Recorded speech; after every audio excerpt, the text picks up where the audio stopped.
Everyone, it's Lou Collins from CraftStash, and I've got a fantastic new technique that I have worked at and developed for you to use with your embossing folders. So it's the Gradient Emboss here. Now this is created using a full embossing folder. It just looks really pretty if you don't want that full-on look, if you want to have that gradual sort of texture working its way up or down or across the card, wherever it may be. So you're going to be able to create this using things you've got at home already. It's really quick and easy, and I'm going to run through all the steps for you. If you need to stock up on things like embossing folders, sentiments, cover plate dies, things like this, CraftStash always have an absolutely fabulous range, plus offers all the time. Check out the offers box on the homepage, and that will also be linked down below for you. While you're on CraftStash, don't forget, of course, to check out the VIP membership as well for 10% off all your orders, plus priority dispatch and lots of other benefits too. So let's get on with this tutorial. So like I say, I've got myself an embossing folder, and this is a full coverage one. I've got some cardstock as well. So the cardstock, what I've done is I've cut it into panels of, that's around about 4 inches, 3 inches, a couple of those. Let's just show you, I've got 2-inch ones and 1-inch ones, very roughly. They don't need to be exactly. So you want to gradually work down through some measurements evenly. So starting from around about a little bit less than halfway along your embossing folder, depending on how much pattern you want to show through. This will all become clear as we go through the technique. Then what you're going to do is stack these up. Now I do a number of the different strips and different sizes, because then I can take them out as I need depending on my sandwich. So I tend to use scraps for this as well. Don't worry about your decent cardstock. So I'm going to put them all together like so. The width is wider than my embossing folder. I made sure of that. So you can see wider, and this would also fit a 6-inch embossing folder also too. So I've got them all together. Now I'm going to take a little bit of low tack tape. I use my Creative Craft Products one, and I'm just going to wrap it around these. Now I've already worked out that these will go through my die cutting machine with the sandwich that I want to use. But I would suggest not taping them until you've tested out the pressure in your machine and decided whether you need to add more in or take some out.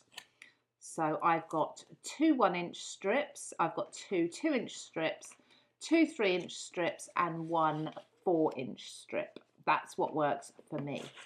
So let's bring the embossing machine in. So this is my Sizzix Big Shot. You can do this with other machines whereby you can switch up the plates. So what I'm going to do is take out the thin plate first of all.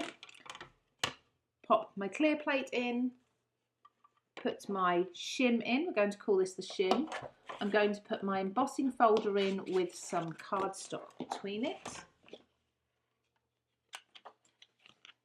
I'm going to go with a pale pink, and I'm going to put my embossing folder just on top of the shims like so. And then my last plate on the top, my clear plate. Now I can't remember whether I need a clear plate in here or the turquoise colour plate in here. So we're going to run this through, and this is worth you doing at home anyway and testing out. So we're going to start putting this through. It's going over my folder, absolutely fine there, but it feels like there's a bit too much pressure there. So if I run this through over the shims, yes, there's too much pressure because I can't get over my shims. So if this happens to you, you need to come back. If you've got the option of removing a plate and putting a thinner plate in, definitely do that. So if I take a look at this now, I can see I was getting pressure. That was embossing that. That's what I don't want. I don't want that first bit to be embossing at all. Now, if you want to check your plates before you start putting your shim in, pop your paper or a scrap of paper into your embossing folder and through your machine, and what should happen is that should roll over the folder. So that's right, I did need my aqua one underneath. Open it up and you should have no embossing at all. Perfect. Now I can add my shims in. So pop my shims on the plates, my folder on top like so, and then let's go through this again. So I've got no pressure here because I've still got that thin plate, not enough pressure. But as I start to come over the embossing folder, you should be able to push that through.